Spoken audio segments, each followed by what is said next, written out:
Vamos a hablar en esta tarde acerca de la oración eficaz. Digan todos, la oración eficaz. La oración eficaz.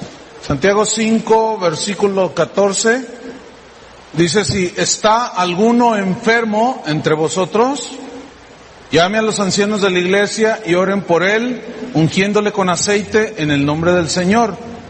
Y la oración de fe salvará al enfermo, y el Señor lo levantará. Y si hubiere cometido pecados, le serán perdonados. Confesaos vuestras ofensas unos a otros y orad unos por otros para que seáis sanados. La oración eficaz del justo puede mucho. Elías era un hombre sujeto a pasiones semejantes a las nuestras y oró fervientemente para que no lloviese, y no llovió sobre la tierra por 3 años y 6 meses. Y otra vez oró, y el cielo dio lluvia, y la tierra produjo su fruto. Hermanos, si alguno de entre vosotros se ha extraviado de la verdad, y alguno le hace volver, sepa que el que haga volver al pecador del error de su camino, salvará de muerte un alma, y cubrirá multitud de pecados. Según el versículo 14, empieza con una pregunta el apóstol Santiago y dice: ¿está alguno enfermo entre vosotros? Entonces surge una pregunta: ¿los cristianos se enferman? A veces, sí. Pero entonces, ¿de dónde sacan los metafísicos cristianos de que los cristianos no se enferman? No sé de dónde. Bueno, ¿está alguno enfermo entre vosotros? Aquí la palabra enfermo significa estar débil del cuerpo. Por consecuencia, enfermo, alguna enfermedad del cuerpo. Llame, dice, a los ancianos de la iglesia, es decir, a los pastores de la iglesia, y oren. Por eso es importante, para que cada cristiano entienda que debemos de formar parte de una congregación local, ser miembros de una congregación local. Porque si usted anda brincando de iglesia en iglesia, a la hora que se enferme, ¿a quién le va a hablar? ¿A 25 pastores? No van a ir, porque van a decir: no, pues él nada más viene allá cuando se le antoja. Entonces, no, tiene que haber orden, usted tiene que estar plantado en un lugar para que entonces haya una correspondencia. Pastor, ore por mí. ¿Y tú quién eres? No te conozco. Entonces, llame a los ancianos de la iglesia y oren. El verbo orar. Cada vez que encontremos en este pasaje, vamos a encontrar varias veces Elías oró, oración de fe. Pero cada palabra que aparece allí por oración son distintas palabras en el original, y vamos a estudiarlas. Digan todos, orar. Fíjense, dice: llame a los ancianos y oren. Aquí viene del griego proseuchomai, que significa literalmente así: orar a Dios. Orar es hablar con Dios, pero también significa suplicar, significa pedir, pero también significa adoración. En otras palabras, los ancianos en adoración comienzan a orar, a suplicar y a pedir mediante la adoración, como hace un rato que estábamos adorando, pero también pedíamos, fíjense. Este es el tipo de oración que habla aquí en este pasaje. Enseguida dice: oren por él, ungiéndole con aceite en el nombre del Señor. El aceite es símbolo del Espíritu Santo. Cristo sopló el Espíritu Santo y ellos tuvieron vida. Cuando Dios el Padre hizo al hombre del barro, dice que sopló y fue alma viviente. Es decir, el Espíritu Santo, cuando se unge una persona con aceite, estamos simbolizando que el Espíritu Santo le está impartiendo vida al enfermo, en este caso, vida física, aún espiritual. ¿Sí? Entonces, ungiéndole con aceite en el nombre del Señor. Y dice versículo 15, estamos ahí: y la oración de fe, digan todos, oración de fe. Mire qué interesante. Aquí oración es una palabra distinta. Es la palabra eujomai. Escuche, no es lo mismo. Se parece, pero no es lo mismo. Significa orar a Dios también, pero deseando, anhelando el que está orando, que el enfermo sane, que la necesidad sea suplida para aquel, que Dios obre en favor de aquel. Entonces el que ora, como hace un rato que oramos, debemos de hacerlo con un deseo y un anhelo de que Dios sane al enfermo, de que Dios supla el trabajo para el que lo necesita. ¿Están comprendiendo? Entonces, oración de fe. Digan todos fe. Aquí, fe, la palabra que se usa para traducirlo por fe, es la palabra griega pistis, que significa, escuchen bien, convicción en la verdad de Dios, confianza en Cristo. Entonces, vamos a retomar. ¿Está algún enfermo? ¿Se enferman los cristianos? Sí. Bueno, ¿por qué causa se enferma un cristiano? Puede haber 3 razones por las que un cristiano se enferma. Uno, por cuestiones meramente naturales, porque el cuerpo se va deteriorando, ¿sí? Otra es cuando, como en el caso de San Pablo, el Señor permite una situación de enfermedad o alguna situación en tu vida para tratar con tu carácter y tu rebeldía, ¿sí? Porque Pablo estaba propenso al orgullo. Entonces Dios dijo, le voy a enviar un mensajero. Permitió Dios. Pablo rogó y no recibió la sanidad. 3 veces rogó, Dios le dijo, bástate mi gracia, y él entendió, pero él no murió de esa enfermedad que tenía en los ojos. En algún momento de su vida sanó, pero allí no le fue contestada la oración, fíjense. Y la otra razón por la que los cristianos se enferman es por causa de pecado. Y vamos a estudiar esto. Ungiéndolo con aceite y la oración de fe, el desear, el anhelar que el enfermo sane, la oración de fe con convicción en la verdad, con confianza en Dios, la oración de fe salvará al enfermo. Pero aquí salvará no significa de la condenación del infierno, no. Porque la palabra que aparece en el griego es la palabra sozo, con S, las dos, no, S y Z, sozo, que significa aquí salvar, sozo, librar, sanar, misericordia. En otras palabras, alguno se enferma de nosotros, se ora por él, en súplica, en adoración, pidiéndole a Dios, se le unge con aceite en el nombre del Señor. Y el deseo, la oración de que el enfermo sane, con fe, con convicción en la promesa de Dios. Y la oración de fe librará, sanará, y Dios tendrá misericordia ¿de quién? Del enfermo. ¿Estamos? Ok. Ahora, fíjate, en el versículo 15 dice, la oración de fe salvará al enfermo y el Señor lo levantará. ¿Quién lo levantará? ¿Mi confesión positiva o el Señor lo levantará? Ah, bien. El Señor lo levantará. Digan todos levantar. Fíjate, esto está muy interesante. La palabra griega es egeiro, que significa levantar, significa recuperar las facultades físicas. Significa levantar de una acción de estar acostado o de una posición de estar acostado. Significa levantar de la inactividad. ¿Qué hace un enfermo? Queda inactivo.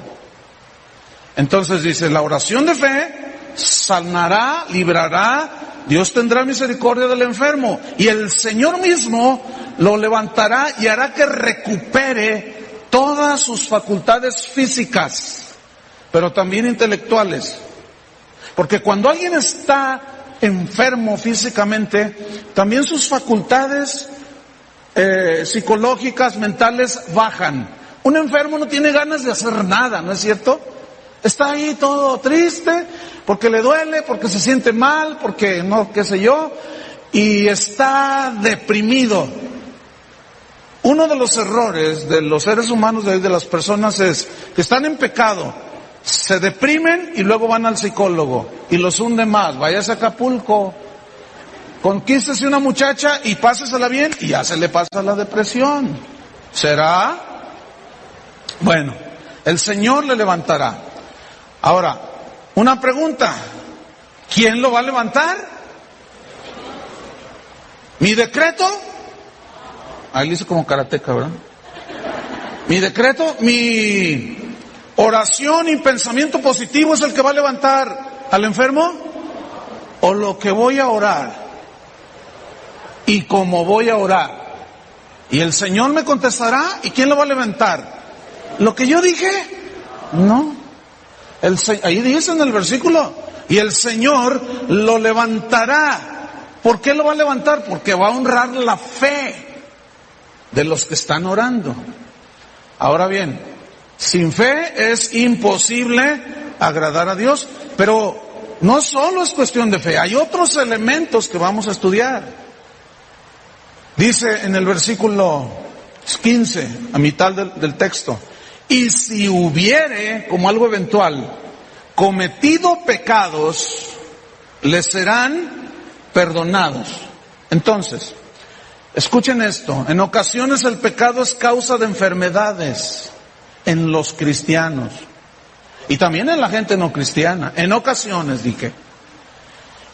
Pero el perdón de Jesús sanará físicamente al enfermo. Repito, no fue el caso de San Pablo. San Pablo fue tratado en su debilidad de enorgullecerse por las revelaciones que él tenía por conocer a Dios. Y Dios permitió esa enfermedad. No que Dios se la mandó así directamente. Dios permitió que el enemigo, pudo haber sido causas naturales, pero San Pablo le fue revelado que un mensajero de Satanás lo golpeara, lo abofeteara. Y le pegó duro y le dio en los ojos. Eso ya lo vimos la semana pasada. Vamos a ver tres casos en la Biblia en los cuales se menciona claramente que el pecado puede traer enfermedad física. El primero está en San Juan capítulo 5. Búsquenlo ahí. San Juan 5. Una de las cosas que enseñan los de la confesión positiva es que el cristiano no se enferma. Por eso es que la señora diabética de hace 8 días, ¿se acuerdan? Dice, ¿qué tienes? No tengo nada, ¿se acuerdan? No tengo nada. Y otra vez se desvaneció, porque está diabética.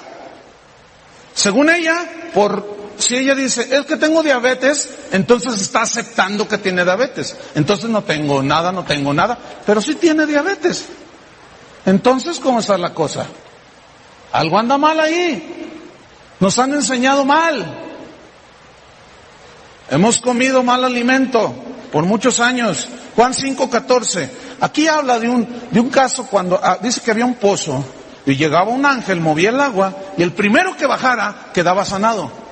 Y Jesús llega a ese pozo de Betesda y se acerca y ve a un paralítico ahí y le dice, ¿quieres ser sano? Y le dice, sí, pero no tengo quien me meta al pozo cuando el ángel viene y mueve las aguas. Y Jesús le dice, levántate. Y se levanta. El Señor lo sana. Y luego los fariseos, los religiosos, se enojan, como siempre, ¿verdad? Se enojan cuando Dios hace algo.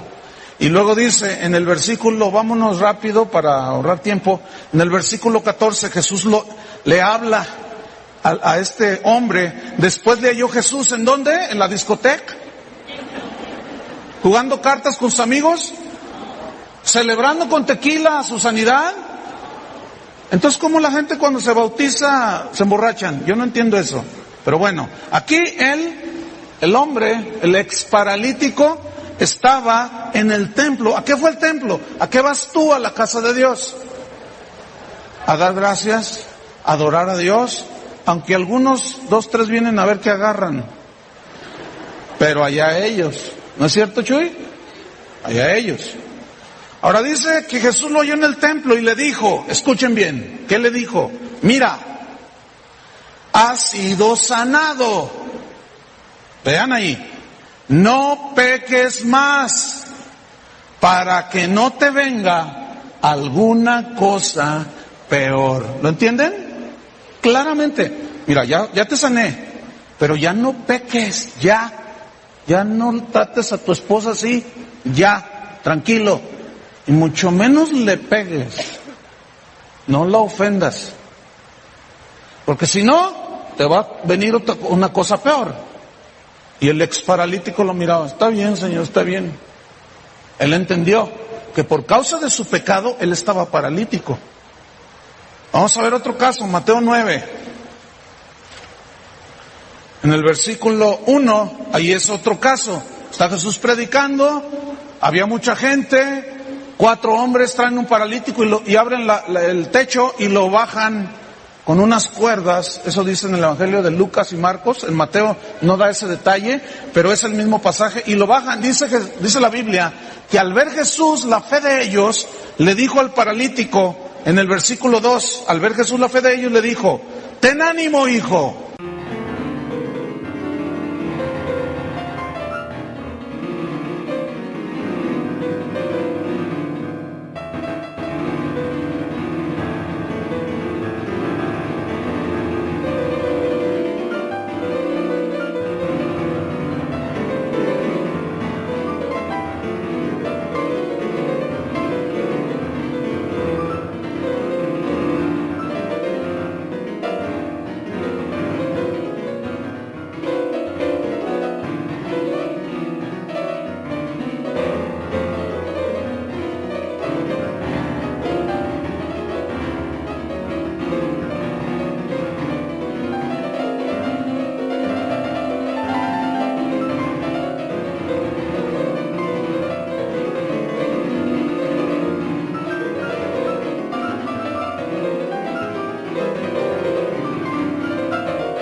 tus pecados te son perdonados. Escuchen, ¿cómo estaba el paralítico?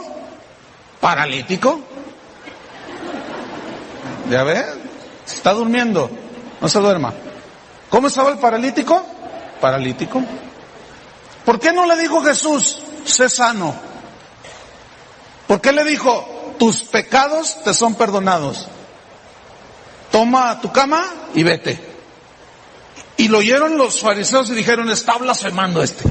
¿Qué se cree? Si solo Dios es el único que puede perdonar los pecados. Solo Dios. Pero hay hombres que se atribuyen que tienen poder para perdonar pecados. Pero en fin, cada quien su propia religión. Pero según la Biblia, solo Cristo puede perdonar los pecados. Entonces Él le dijo, ¿qué es más fácil decirle? Toma tu lecho y anda, vete, o tus pecados te son perdonados. Para que vean que yo tengo poder para perdonar los pecados, porque solo Dios puede hacerlo. Le dijo al paralítico, levántate, toma tu lecho y vete. Es decir, Jesús, la primera dirección, lo primero que le habló, le dijo, tus pecados te son perdonados. Lo cual habla de que sus pecados lo tenían postrado. Por alguna razón, le pasó un accidente, yo no sé, pero por causa de pecado. Ahora, hay otro caso de un ciego que Jesús sanó. ¿Se acuerdan? Le untó barro. Bueno, hay 3 casos en la Biblia y a veces se me confunde. Pero eso está en Juan capítulo 9, me parece. Jesús lo sana a este ciego. Y luego los fariseos vienen y dicen, ¿quién te sanó? Pues uno llamado Jesús, ese es pecador. Y el ciego contesta, bueno, si es pecador o no, a mí no me interesa. Y no sé, ni quiero saber. Lo único que sé es que yo antes no veía. Y ahora veo. Y ese me dijo, ve y lávate. Ve y recibe la vista. Entonces yo la recibí. Entonces le preguntan, hay un caso donde le preguntan, creo que es este caso, ¿quién pecó? ¿Este o sus padres? Para que esté así. Y Jesús responde, ni sus padres ni él, sino para que la gloria de Dios se manifieste. Ah, ahí es diferente. ¿Están entendiendo? Entonces hay muchas razones por las cuales nos enfermamos, se enferman los cristianos, se enferma la gente. ¿Qué es lo que hay que discernir para saber cómo vamos a orar? Porque dice la Biblia, la oración eficaz. Digan todos eficaz. O sea, no cualquier oración, se pueden hacer un montón de oraciones, pero la oración eficaz del justo puede mucho, porque muchos piden y no reciben, porque piden mal para gastar en sus deleites. No es eficaz. Vamos a un caso en la Biblia. 1 Corintios capítulo 11. 1 Corintios 11. Aquí está hablando en el versículo 17 al 22 de 1 Corintios. Está hablando acerca de los abusos que cometían los cristianos corintios cuando celebraban, se juntaban como iglesia para celebrar la cena del Señor. No lo vamos a leer todo, se lo voy a hacer una síntesis. Pablo los regaña y les dice, a ver, ustedes cuando se reúnen para celebrar la cena del Señor, tienen hambre y no se esperan y se comen el pan que van a usar para partir durante la cena.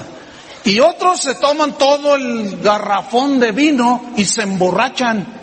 ¿Es que no tienen casas donde comer? ¿Por qué vienen y vituperan la casa de Dios? Y los regaña, porque hubo abusos en la cena del Señor. Y luego en el versículo 23 al 26, San Pablo dice, miren, yo recibí del Señor lo que les he enseñado a ustedes, que la noche que Jesús fue entregado tomó pan y lo dio gracias y lo partió, en fin. Pero luego en el versículo 27, escuchen, ahí vamos a leer, de manera que cualquiera que comiere este pan o bebiere de esta copa del Señor indignamente, ¿qué significa allí indignamente? En pecado. Cualquier cosa que tú quieras tocar que sea de Dios, acercarte a Dios, pedirle a Dios, cualquier cosa, y lo haces indignamente, te metes en problemas. Será culpado, dice, del cuerpo y de la sangre del Señor. Por tanto, pruébese cada uno a sí mismo y coma así del pan y beba de la copa. Porque el que come y bebe indignamente, escuchen, sin discernir, sin entender lo que Jesús hizo. Jesús no está jugando. Jesús no hizo ningún circo cuando estaba ahí en la cruz del Calvario. Murió tus pecados para rescatarte de tu vana manera de vivir. Y muchos lo reciben a Jesús, pero se vuelven a enredar en el pecado y comienzan a jugar con Dios. Dios no está jugando, hermanos. Y lo tienen a menos y malbaratan la gracia de Dios y se meten en problemas. ¿Qué más dice?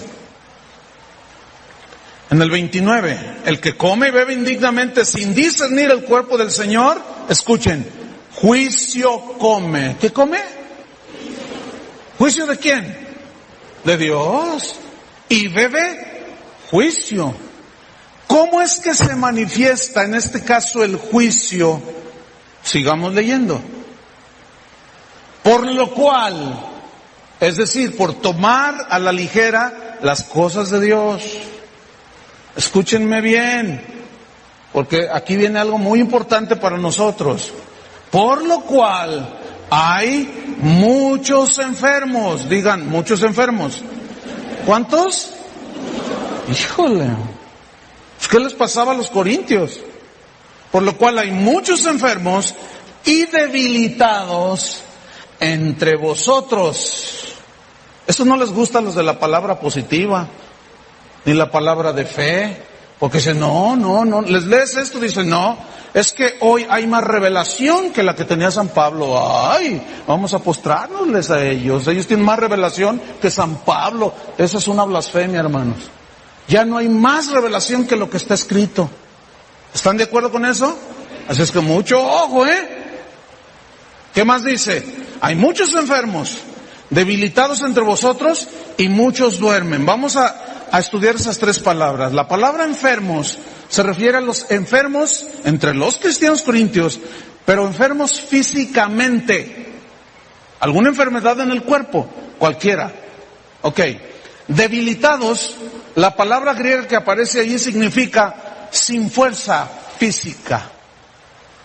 Y por lo tanto, sin fuerza mental, sin fuerza moral para enfrentar cualquier situación. Cuando una persona está enferma, que está postrada, vamos a suponer que es el padre de familia, es un ejemplo nada más. Y llegan, oye, le dice su esposa, fíjate que los maestros en la escuela, pues, nos mandaron llamar ay, ¿qué es lo que dice el enfermo? Ay, pues ve tú, porque él no tiene ánimos de nada, está debilitado. Escuchen, hay cristianos que no están enfermos del cuerpo, pero están debilitados. ¿Por qué están debilitados? Es la típica depresión. ¿Qué tienes? Estoy deprimido. Un deprimido no tiene ganas de nada. Va al médico y dice, no, usted está totalmente sano, y te mandan al psicólogo para que te trate porque traes una enfermedad, según ellos, del alma. Pero el cristiano que se deprime, escúchenme bien, puede ser por dos razones: se alejó de Dios o hay pecado en su vida. ¿Cuántos deprimidos hay aquí? Puede ser que Dios te esté dando la respuesta que tú esperabas. Porque muchos dicen, pastor, ore por mí, es que estoy deprimido. No sé lo que tengo. No tengo ganas de vivir y me quiero suicidar. Alguien puede decir, no, pero es que yo estoy deprimido porque mi esposo me abandonó. Es por causa de pecado, ¿no? Y como son dos, ya no son uno, lo que hace el otro afecta a los demás, ¿no es cierto? Vean el ejemplo de Jonás. Entonces es pecado. ¿Qué tiene que haber? una reconciliación, una sanidad, un arrepentimiento del pecado para que se te quite la depre, no el psicólogo. Y luego todavía vas y le pagas. Y luego te esclavizan, 200 pesos por sesión durante un año. Ah, qué suave. Vengan con Dios y se los da gratis. No vayan con los de Pare de Sufrir porque así les bajan una lana, Así cobran, abusados. Tampoco llamen ahí de que yo te decreto el milagro y que yo decreto tu liberación y se te va pero mándame $20. No, tampoco con esos. No sean mercancía de negociantes, ¿ok? Ve con Dios y Dios perdonará tus pecados y te dirá, levántate. Y todas tus facultades físicas y mentales y espirituales volverán a ti. Ok, enfermos, debilitados. Y dice, y muchos duermen. Yo cuando leí este versículo dije, esto es bíblico entonces, Señor, que los hermanos se me duerman en la predicación.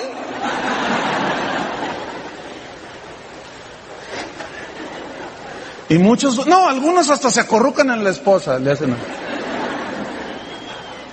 Pero, yo dije, Señor, bueno, ya tienen apoyo bíblico. Mira, hermano, y muchos duermen. Nada más que aquí, en este versículo, la palabra duermen es el griego koimao, que significa morirse. Nada más que la Biblia, cuando el cristiano se muere, lo ve como un sueño. Por eso dice, como un estar dormido, por eso dice dormirse. Ahora, escuchen bien, y algunos se han muerto. ¿Por qué? Porque jugaron con Dios, tuvieron en poco la gracia del Señor. Que al cabo el Señor me perdona, Dios es amor, ¿no? Él me entiende. Pues sí, tengo otra que no es mi esposa, tengo la esposa, pero ando con otra porque ya no me gustó ella. Pero Dios es amor y Dios no me va a condenar. Eso es lo que tú crees. Ahora, ciertamente, no necesariamente se va al infierno esa persona. Escuchen, porque dice que algunos cristianos que andaban en pecado se dormían, o sea, se adelantaban, se morían. Escuchen bien. En la historia de esta congregación ya son 23 años, se han muerto muchos hermanos. Decenas. ¿Cómo cuántos tienes registrados, Adrián? No, yo creo que centenas, no sé, en 23 años, son muchos años. Pero déjenme contarles un caso verídico que sucedió en una iglesia. Resulta que un hermano se murió. Y yo hablé con el pastor, porque yo sabía que el que se había muerto era bien tranza, era bien malandrín. Entonces yo le dije, oye, pues se te murió, ¿verdad? La ovejita esa. Y dice, sí, no sé si darle gracias a Dios o no, dijo el pastor. Le dije, oye, obviamente pues vas a ir al velorio. Fue en esos días, lo tenían ahí en una funeraria, ahí en la ciudad donde se murió. ¿Vas a ir? Y me dice, por supuesto. Le dije, ¿y qué vas a decir, Vas a decir, hoy está en la santa presencia del Señor. Y tú sabes que era bien tranza, ¿Qué vas a decir? Dice, bueno, me voy a olvidar de él y le voy a hablar a los que están vivos. Le dije, eso es sabiduría.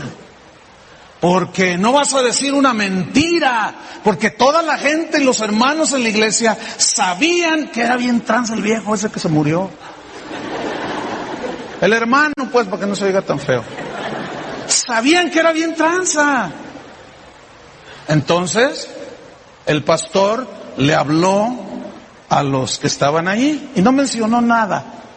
Nada más dijo, prepárense para su muerte, porque a todos nos llegará. Bueno, escuchen bien. Pasado como un mes,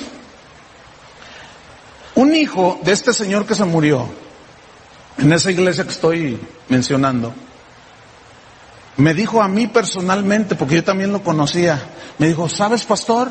Dice, ¿tú supiste que se murió mi papá? Le digo, sí, se murió. Sí, supe, por supuesto. Dice, te voy a contar algo, me dice. Un mes antes de morir, Dios me dio un sueño, que mi papá se moría y que íbamos al velorio Y en el sueño yo le dije al Señor, Señor, ¿se puede evitar que él se muera? Todavía estaba fuerte el Señor. Y el Señor me contestó, sí, sí se puede evitar. ¿Qué tengo que hacer? Dice, ora por él, pero él tiene que corregir su camino. Porque si no lo corrige y sigue diciendo, yo soy cristiano, y sigue tomando la cena, y sigue levantando sus manos, y sigue diciendo aleluya, quién sabe cuánto, y que yo, y que la Biblia, y que el Señor, que yo, que no sé qué, y sigue jugando con mi santidad, dice, yo me lo voy a llevar. Dice, mira pastor, se murió mi papá. Y yo sabía que se murió antes de tiempo. ¿Por qué? Por pecado, hermanos.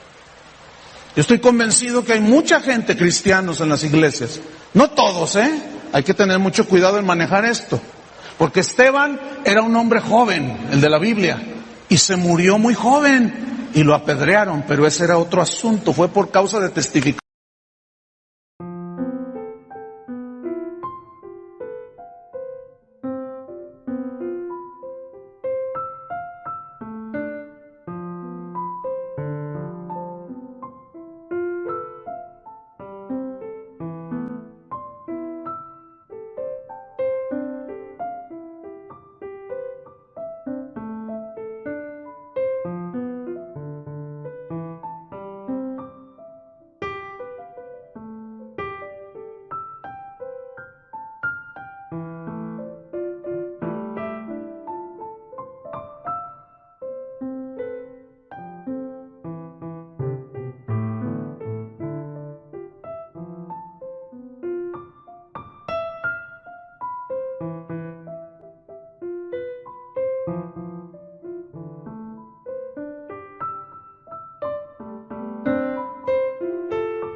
De Cristo, pero no era por causa de pecado.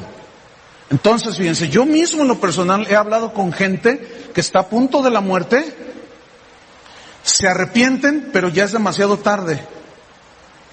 Ya el Señor mejor los recoge, pero su vida fue un desastre, hermanos, aún como cristianos, Y el Señor prefiere decir, háganse un lado, vente para acá, porque ya de plano tú no sirves para, nomás das mal testimonio de mí. Porque les está hablando a quienes, a los cristianos corintios. Ustedes indignamente están tomando mis caminos. Por eso muchos se han enfermado, dijo Pablo.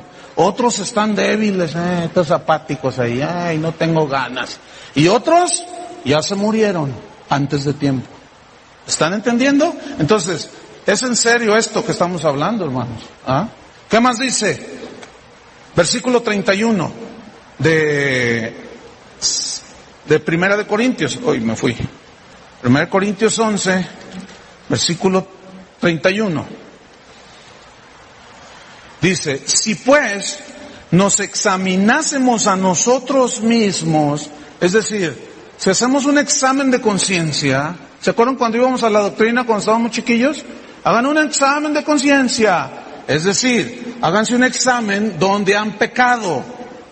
Entonces, examinémonos a nosotros mismos. Si pues nos examinásemos a nosotros mismos, no seríamos juzgados. Versículo 32. Mas siendo juzgados, ¿por quién? En este caso por Dios mismo, aquí en la tierra. Mas siendo juzgados, somos castigados por el Señor. ¿Qué somos? ¿De dónde sacan los metafísicos cristianos de que Dios no castiga? ¿De dónde lo sacaron? Porque al aceptar que Dios castiga el pecado, aún hoy, no se refiere al juicio del trono blanco, que es ya juicio de condenación, sino la paga del pecado sigue siendo consecuencia, siempre, aunque seamos cristianos. ¿Me estoy explicando? Entonces, fíjate, si somos castigados por el Señor, es que Dios es amor, Dios no castiga. ¿Dónde dice?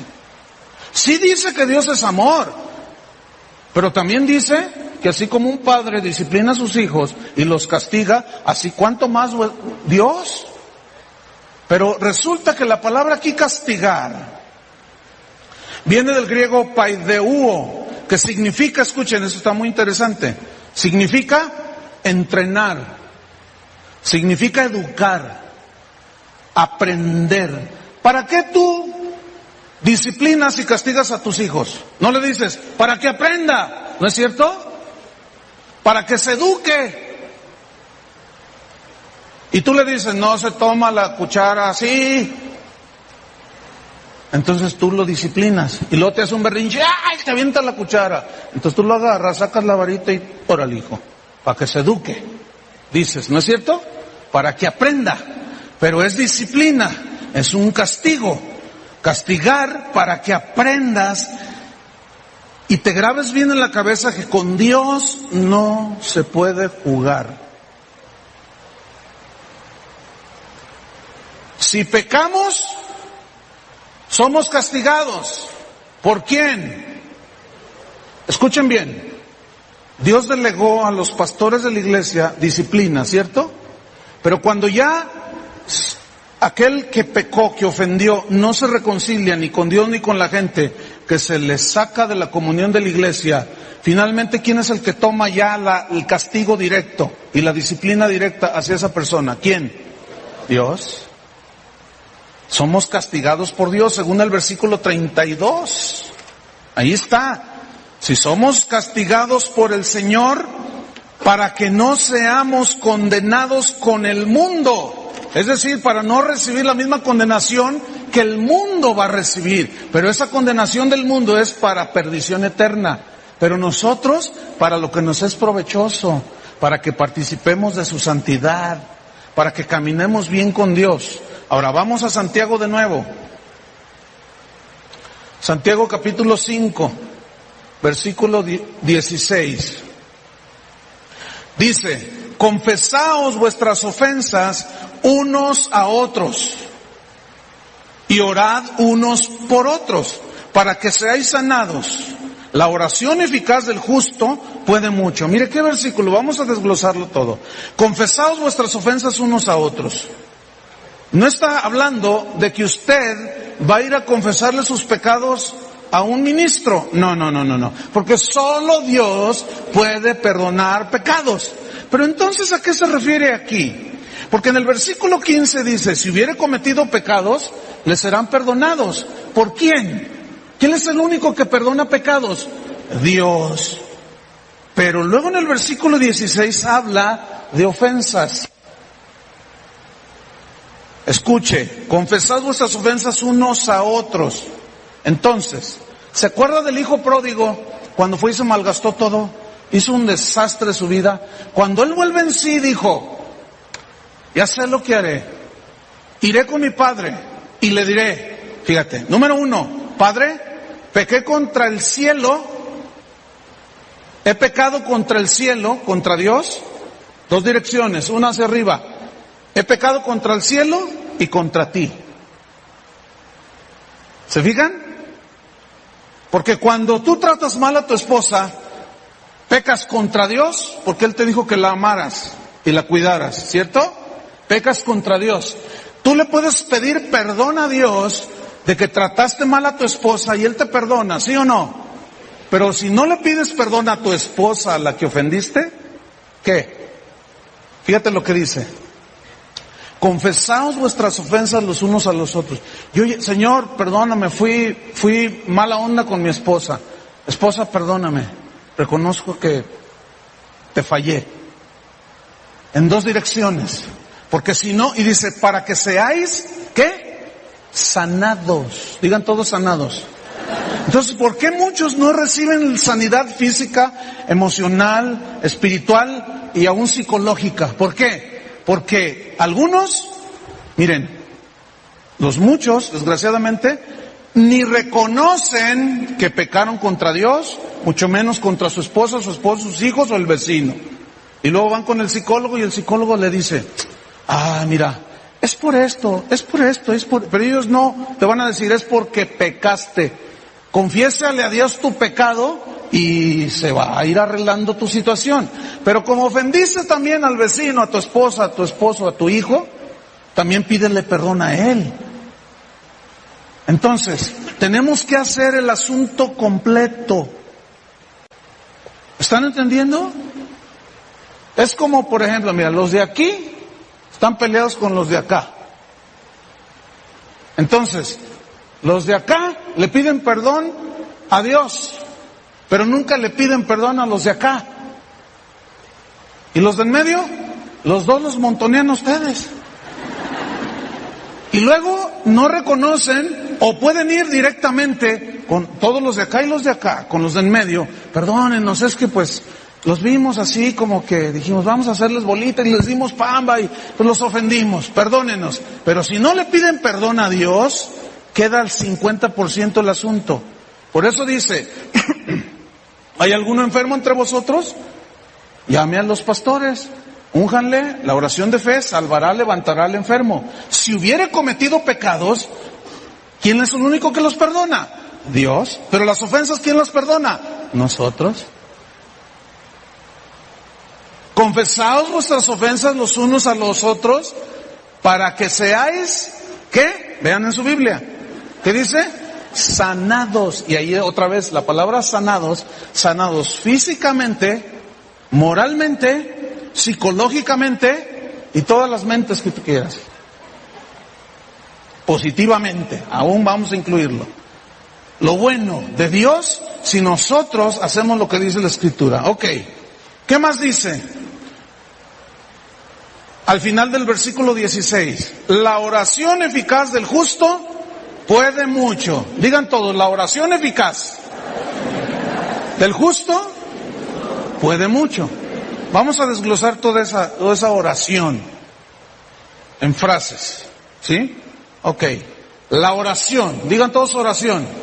Aquí la palabra que aparece traducida por oración es muy distinta a las otras que ya vimos. Aquí es la palabra dexis, que significa, escuchen, petición, súplica, ruego. Entonces, la oración, la petición, la súplica, el ruego, eficaz, viene del griego energeo, de donde se traduce energía o fuerza, pero también se traduce por eficiente, pero es la que opera en favor de el enfermo, el que necesita provisión, el problema en la familia, etcétera, etcétera. La oración, súplica, petición, ruego eficaz, la que opera en favor del que estás pidiendo, que obra en favor del que estás pidiendo. La oración eficaz. Pero luego dice, del justo. Digan todos, del justo. Ah, pues también los budistas oran. ¿No es cierto? También los que van a la romería de Zapopan oran. Sí. ¿Sí o no? Todo el mundo ora. A sus dioses, a sus santos, a cuanta cosa. Pero escuche, la oración eficaz del justo. ¿Qué quiere decir justo? La palabra que se traduce por justo, ahí en este pasaje, viene del griego dikaios, que significa literalmente inocente. Ahora bien, ¿qué es una persona inocente? No es un tonto, ¡ay, qué inocente! No. Eso está mal. Vamos acuñando palabras que nada que ver. ¡Ay, pobre inocente! No. Aquí inocente significa alguien que no es culpado, alguien que no puede ser culpado de nada, que ya arregló todos sus asuntos, que es inocente, que no tiene culpa, para que usted me entienda, que no tiene cola que le pisen. Así dice el Proverbio 30,000. ¿Verdad, Chuy? Ese es entonces, fíjense, la oración, la petición, el ruego, eficaz, del que obra a favor del que tú pides. Pero el que hace la oración es muy importante, el que hace la oración eficaz del justo, del que tiene sus manos limpias, ¿entiende? Del que no roba, del que arregla sus cuentas con el Señor, no del tranza. Yo quiero que pongan atención a lo que voy a decir.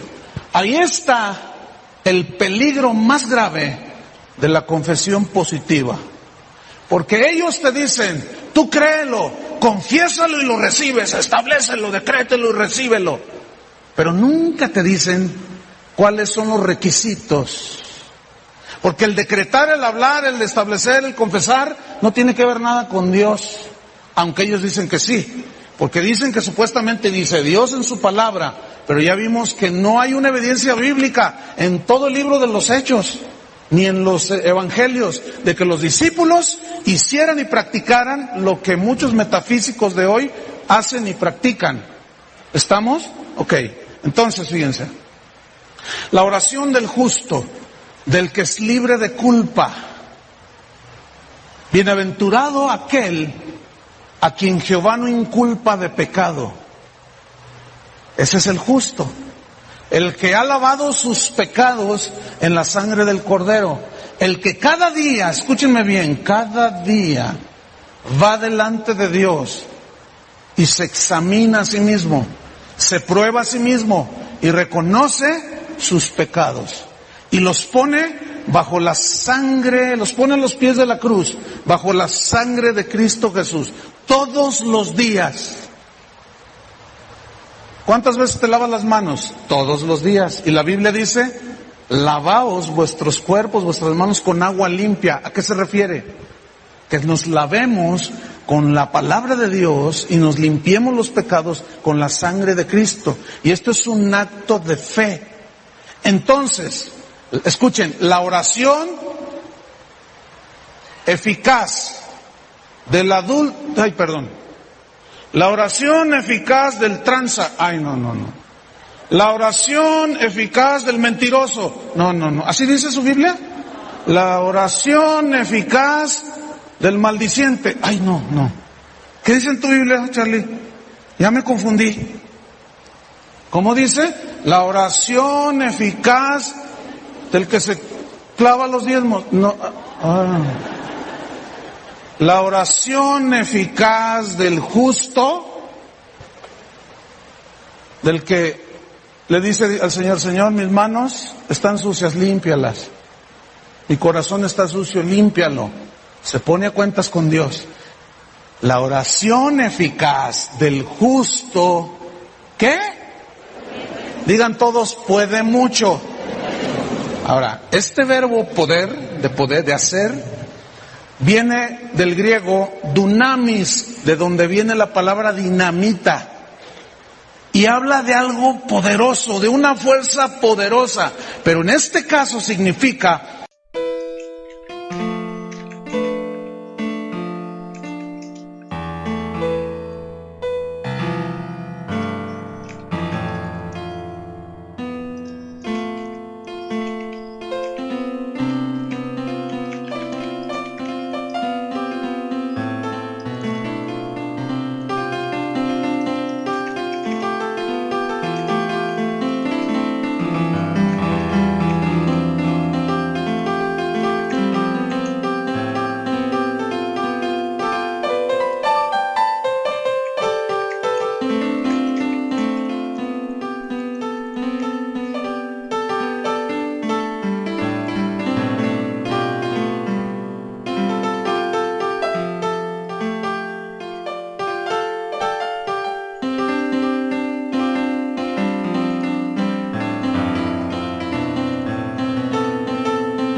fuerza y poder milagroso, fuerza y poder que hace maravillas, que hace milagros, logra atraer los milagros y arrancarlos de la presencia de Dios.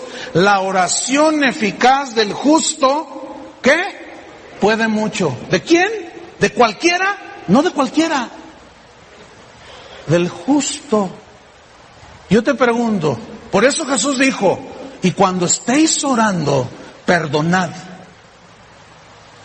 Si tienes algo contra alguien, porque si tú no perdonas las ofensas que te hacen, tampoco el Padre te perdonará tus ofensas.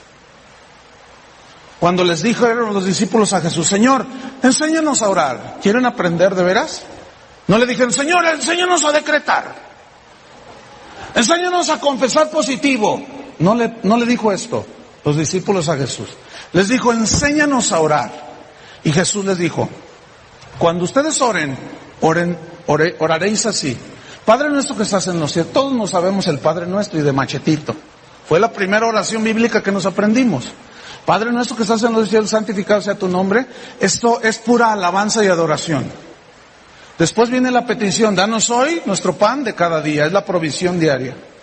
Después viene la confesión de pecados. Perdona nuestras ofensas, Señor, nuestros pecados. Como también nosotros perdonamos a los que nos ofenden. Ahí está, en Santiago. Y no nos dejes caer en tentación. Viene la petición de protección. Mas líbranos de todo mal. Y termina con alabanza, porque tuyo es el reino por siempre y para siempre, por toda la eternidad. Amén. Ok, es oración. ¿Qué es? Oración. Es hablar con Dios. Pero la oración eficaz del justo, no de cualquiera, sino del justo. ¿Qué? ¿Qué sucede con la oración eficaz del justo? Puede mucho, hermano. Vamos a Santiago. Porque luego él pone el ejemplo de un hombre llamado Elías. ¿Se acuerdan? Dice, Elías, después de hablar de la oración eficaz, Elías era hombre sujeto a pasiones semejantes a las nuestras y oró fervientemente para que no lloviese, y no llovió sobre la tierra por 3 años y 6 meses. Y otra vez oró, y el cielo dio lluvia y la tierra produjo su fruto. Ok. Esta frase de que Elías era un hombre sujeto a pasiones semejantes a las nuestras. Digan todos pasiones. ¿Qué significa esta palabra en la Biblia? Viene del griego homoios, que significa parecido a nosotros. Significa que somos afectados igual que Elías era afectado. Habla de los deseos carnales, de los placeres de los ojos. Habla de la concupiscencia que tenemos los seres humanos, que son las pasiones desordenadas. Pero escúchenme, hay que interpretar bien este versículo. Dice, Elías, porque está hablando de la oración eficaz. Dice, Elías era un hombre semejante a nosotros, con las mismas pasiones semejantes a las nuestras. Pero Elías era un hombre santo. ¿Tenía las mismas tentaciones que tú? Sí. Pero él reprendía las tentaciones y él sabía guardar su vida. Y cuando pecaba, inmediatamente iba y se lavaba las manos. Simbólicamente. ¿Sí? Iba y arreglaba sus cuentas con Dios. Entonces, aquí nos está hablando de que era un ser humano como tú y como yo. Nada más que él era un hombre, lo vamos a ver más adelante, era un hombre justo, limpio de manos y puro de corazón. ¿Sí? Entonces dice que Elías era un hombre semejante, sujeto a pasiones semejantes a las nuestras. Bueno, este hombre semejante a nosotros dice que oró. Y aquí la palabra orar es la misma del primer versículo que leímos. Una petición, un ruego en adoración, pero también anhelando que Dios obrara. Pero ¿cómo oró Elías? Fervientemente. ¿Qué es esta palabra? Orar fervientemente. Viene del griego que significa intensamente, constantemente. Significa orar entrañablemente, profundamente. Y cuando hablas de entrañablemente, hablas de las entrañas. Que de lo profundo de tu ser sale ese deseo de que Dios obre a favor del enfermo, del que tiene un problema o una situación. La oración eficaz del justo. Oró fervientemente así. Pero escúchenme bien, aquí viene una advertencia. Ojo, háganle todos así. Ojo, mucho ojo, ahí va. Oró fervientemente porque se le antojó que no lloviera, porque dijo, ¿qué haré? ¿Pediré unos palitos de golf o qué haré? No, ya sé, voy a orar para que no lluevan durante 3 años y medio, y después cuando se me ocurra voy a volver a orar para que vuelva a llover. ¿Así fue? Escúchenme, no. Esa oración que hizo para que no lloviera no se la sacó de la manga. ¿Entienden? Como un mago. No se le ocurrió nada más porque sí. No fue algo que dijo, voy a hacerlo porque tengo ganas de que no llueva. No, escuchen. No. Él hizo esa oración porque Dios le dijo. Vamos rápido, Primera de Reyes, capítulo 16. Primera de Reyes 16. Vamos rápido ahí a la Biblia. Primera de Reyes 16. En el versículo número 29 al 33. Lo voy a resumir. Usted lo puede leer después. Comenzó a reinar Acab en Israel 38 años.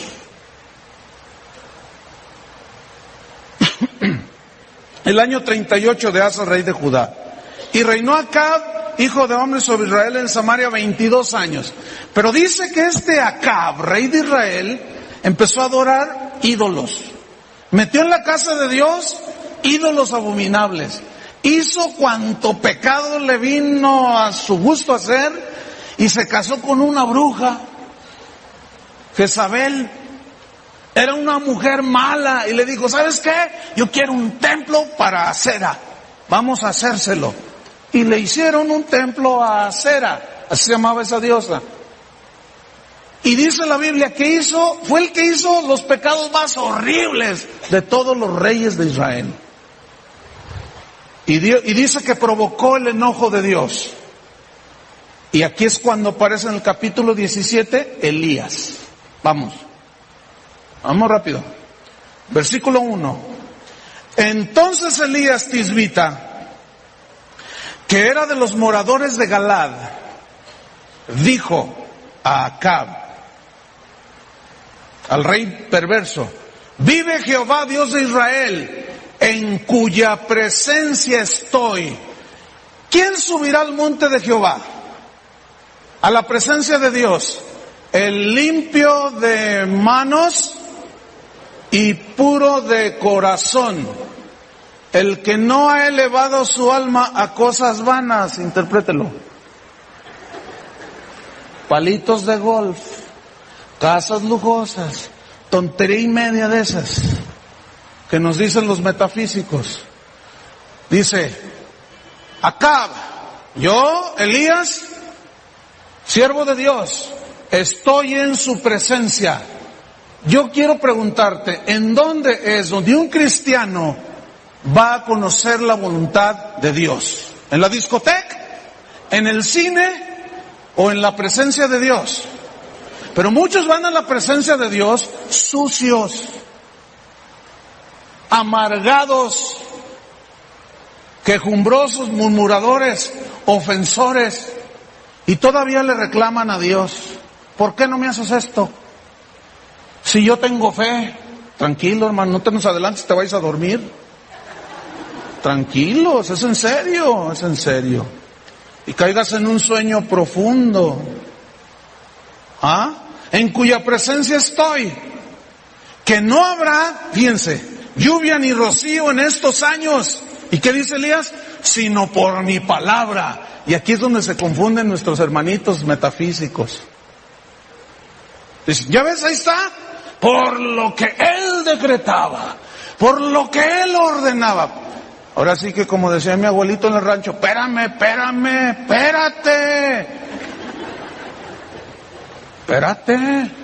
¿Qué te parece si vamos al texto original? Así dice mi abuelo. Para poder entender a qué se refiere, mi hijo. ¿Les gustaría ir allí, Chuy? ¿Edad? Bueno, resulta que cuando Elías dice, sino por mi palabra, o sea, palabra es lo que dices, ¿no? Palabra aquí, en el hebreo original aparece la palabra davar. Digan todos davar, aunque no sepan hebreo. Davar. ¿Saben qué significa en este contexto aquí? Entre otros significados, davar significa petición.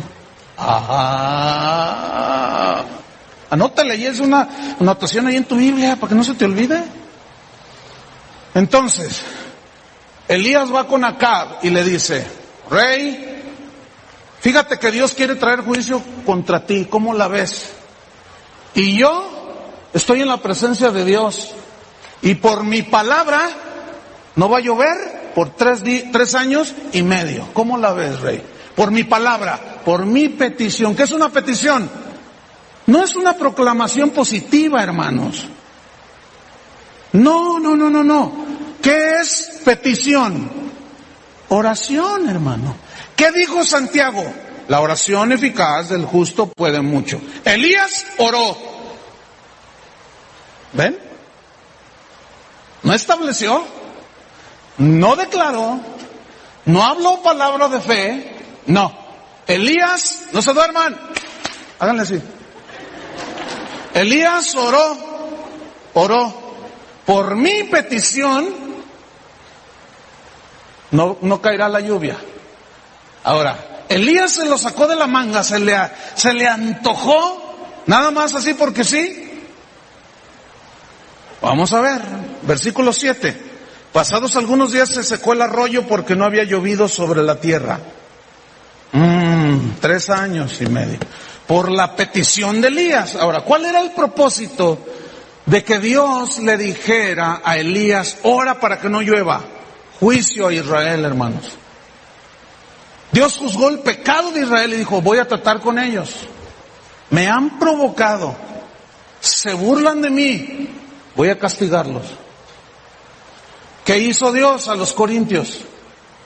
Han tomado mi gracia muy a la ligera, siguen jugando conmigo, los voy a juzgar, los voy a castigar.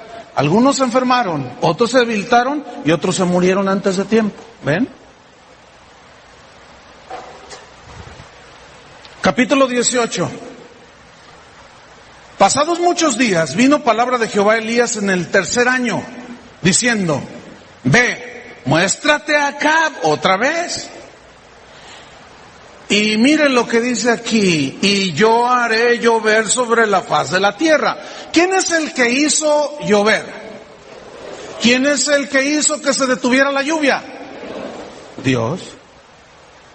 ¿Por la oración de quién? ¿Pero por qué tanto protocolo de Dios?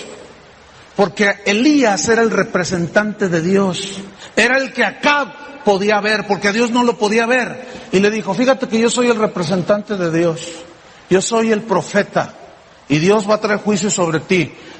Mi petición, por la oración que yo haga, no va a llover. Y cuando no llueve, no hay cosecha.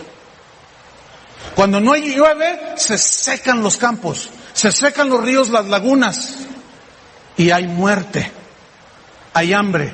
Eso fue el juicio de Dios. Ahora, yo quiero que pongan atención al versículo 36. 18:36.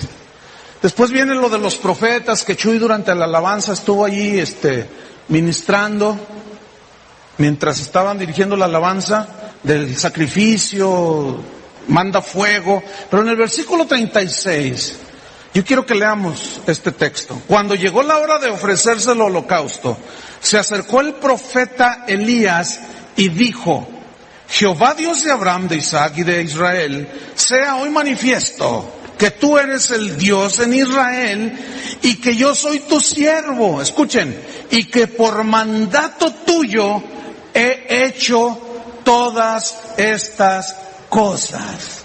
En otras palabras, no es como los metafísicos dicen, tú visualízate en la casa de tus sueños a tu antojo. Visualízate en el Mercedes-Benz, decláralo, háblalo. Tú al visualizarte y lo declaras y lo confiesas, tú te vas a montar en un Mercedes-Benz. Hermanos, no es así. La oración de Elías fue porque Dios le dijo que la hiciera. ¿Entienden? Entonces, pretender que cuando Elías dijo por mi palabra es una confesión positiva, eso es una mentira. Fue por mandato de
Dios que Él hizo todas esas cosas.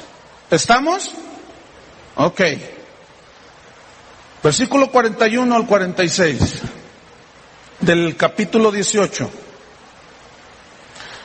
Entonces Elías dijo a Acab: sube, come y bebe, porque una lluvia grande se oye. Acuérdense de lo que dijo Santiago.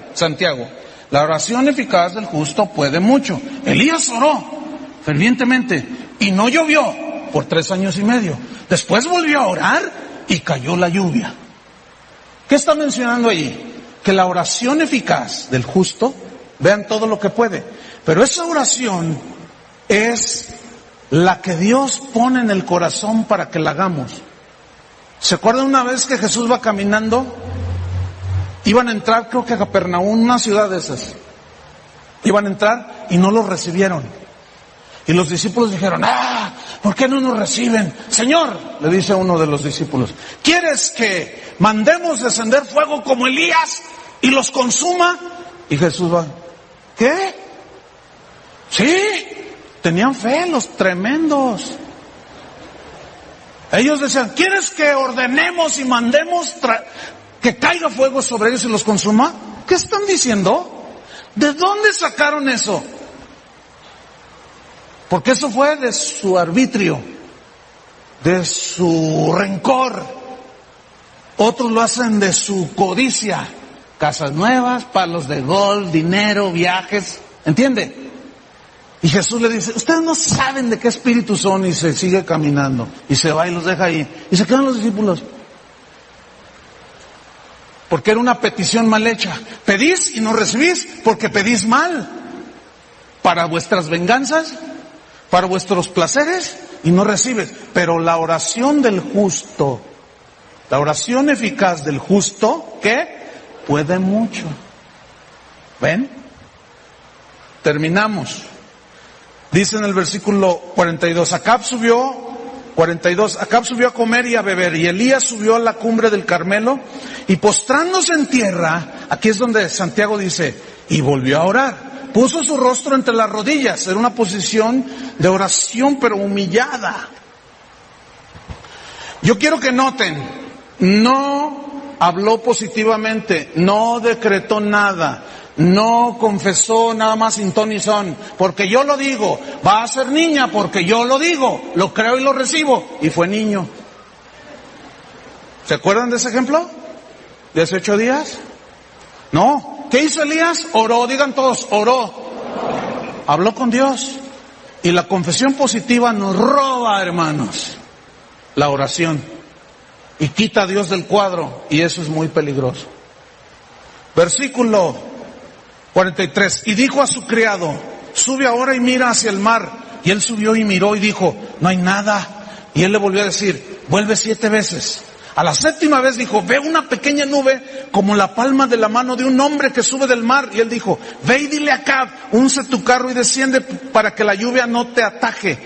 Y aconteció estando en esto que los cielos se oscurecieron con nubes y viento, y hubo una gran lluvia, y subiendo Acab vino a Jezreel, y la mano de Jehová estuvo sobre Elías, contestándole la oración eficaz del justo, que era conforme a la voluntad de Dios, el cual ciñó sus lomos y corrió delante de Acab hasta llegar a Jezreel. Fíjese, ahí está otra vez. Déjame contarle un testimonio de un hermano, Pedrito. Él estaba aquí en la mañana, no sé cuántos lo conocen. Es un hombre anciano, es un hombre muy sencillo, pero con mucha fe, y un hombre santo de Dios. Yo lo conozco de muchos años. Un día me dijo: fíjate, Chuy, que fui a Michoacán a visitar a un pastor. Él le gusta ministrar con pastores indígenas, gente humilde, pobre. Dice: llegué a su casa, pues una chocita. Entonces yo entro y escuché que el pastor estaba orando, pero con un gemido así profundo. Entonces, ay, pastor, dice: Pedro, híncate, dice, dobla tu rodilla y ayúdame a orar, porque si Dios no manda lluvia, se nos echa a perder la cosecha y vamos a padecer hambre. Dice: entonces yo me hinqué junto con él y empezamos a decir: Señor, manda lluvia. Y el pastor me dijo, dice Pedrito, sal y mira qué ves en el cielo. Y ahí voy yo, dice el hermano Pedrito, y veo el sol en todo su cenit. Y regresa, pastor, no, pues está el sol, no, híncate otra vez, ya estoy otra vez, Señor, manda lluvia, tus hijos lo necesitan, no vamos a tener que comer este año, si no hay lluvia se pierde la cosecha. Pedro, ve al patio y mira al cielo, y ahí voy yo otra vez, dice Pedrito, y miro, y el sol allí, y regreso, pastor, sigue el sol, no se ven nubes, híncate otra vez, y otra vez me hinco, dice Pedrito, y seguimos orando. Por más tiempo nos venció el cansancio, se hizo de noche y nos quedamos dormidos. Pero en la madrugada nos despierta un trueno ensordecedor. Y pegamos el salto y ¡lluvia! Dice, salimos, dice, el pastor con su familia, su esposa, sus hijitos, y salimos al patio y empezó a llover. Dice, mira, estábamos así llorando, alabando a Dios y lloviendo. Gracias, Señor, por haber respondido. Pero escúcheme, eso no fue el milagro. ¿Sabe cuál fue el milagro? Que cuando amaneció, se dieron cuenta que solo en la parcela, en las hectáreas del pastor, había llovido. Y en los de al lado, no llovió. Y dijeron, esos son brujos. Y Pedrito me dice, y pastor, me dijo el pastor de Michoacán que te va a mandar las primicias de la cosecha. Pasó un tiempo y llegó con un costal. Hermano Chuyito, y dice, aquí le traigo lo que dijo el pastor. Aquí están las primicias de la respuesta a su oración. Y él dijo que se las trajera a usted, pastor. Entonces yo agarré ese costal y lo llevé a mi casa. Y se lo entregué a mi esposa y le dije, mira, esto es fruto de un milagro que Dios hizo. Entonces ella saca unas bolsas con frijoles y los lava, los limpia y los pone a cocer y me dice, nunca había visto frijoles que se cocieran tan rápido y están tan deliciosos, pues ¿de dónde los trajeron? Le dije, son frijoles del cielo. La oración eficaz del justo puede mucho. Terminamos leyendo la última parte de Santiago. Hermanos, versículo 19. Si alguno entre vosotros se ha extraviado de la verdad y alguno le hace volver, sepa que el que haga volver al pecador del error de su camino, salvará de muerte un alma. Aquí no se refiere de la condenación del infierno, sino del juicio anticipado que Dios puede hacer. ¿Están entendiendo? Ese es el contexto. Y cubrirá multitud de pecados. He ahí la importancia de recibir una sana doctrina. Escúcheme bien. Si usted aprende la sana doctrina, el que le enseña, pues soy yo, cualquier maestro de la Biblia que enseñe la doctrina sana. Escúcheme bien. Cubrirá multitud de pecados. ¿Por qué? Porque usted ahora ya sabe y eso lo libra de pecado. Y simbólicamente se cubren multitud de pecados. ¿Por qué? Porque al conocer la voluntad de Dios, usted entonces ya obra en la voluntad de Dios. La oración eficaz del justo puede mucho. Vamos a hacer algo. Primero pónganse de pie. No se salga nadie, por favor. Porque a veces digo, pónganse de pie y se empiezan a salir. Espérense.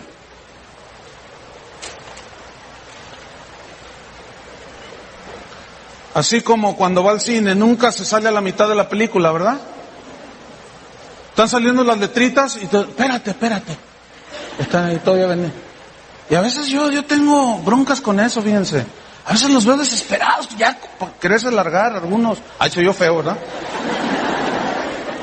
Pero ¿qué onda? Yo digo, ¿qué onda? ¿Qué les pasa? Cuando vas al estadio, no hasta el final, sí se puede. Y tú no puedes vencer tus pasiones y tus deseos malvados y concupiscentes. Y luego oras y no te contesta. ¿Por qué? Porque andas todo ahí en la carrera. Espérense. O como dijo mi abuelo, espérate.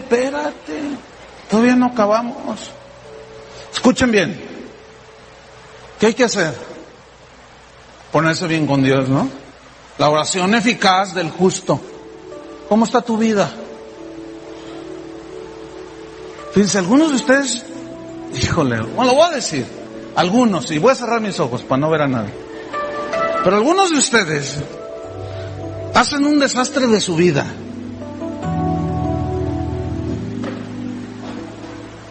Se portan mal, se burlan de Dios, tratan mal a su esposa, y se les empieza a caer el matrimonio, la vida, todo el negocio, y luego me hablan, pastor, queremos hablar con usted, y quieren que en 5 minutos yo se lo solucione. Espérate. No. ¿Cómo crees que yo en 5 minutos te voy a solucionar tus problemas? ¿Sabes qué es lo que tienes que hacer? Arrepentirte de tus pecados. Busca a Dios. ¿O no? ¿Quién es el que te va a terapear bien? El Señor. Escúchame bien. ¿Qué tienes que hacer? Es muy simple. Si hubiera pecado, sus pecados les serán perdonados. ¿Quién te perdona los pecados? Dios. ¿Con quién tienes que ir? ¿Con el pastor? ¿Con el consejero? ¿Con el psicólogo? Menos. Todavía el pastor no te cobra, pero el psicólogo sí. No, ve con Dios. Padre, he pecado contra el cielo. Y luego ve con tu esposa y dile, he pecado contra ti, con el vecino, con el compañero de trabajo, qué sé yo. Y entonces, ¿sabes qué? ¿Sabes qué va a pasar en tu vida? Dios comenzará a obrar a tu favor porque estás arreglando las cosas. Eso es lo que tienen que hacer, hermanos. Eso es lo que tenemos que hacer. Ahora levanta tus manos, cierra tus ojos y dile, Señor, tú me conoces. Tú conoces mi caminar, mi levantar. Aún no está la palabra en mi boca y tú la sabes toda, Señor. Tú eres el único que puedes perdonar mis pecados.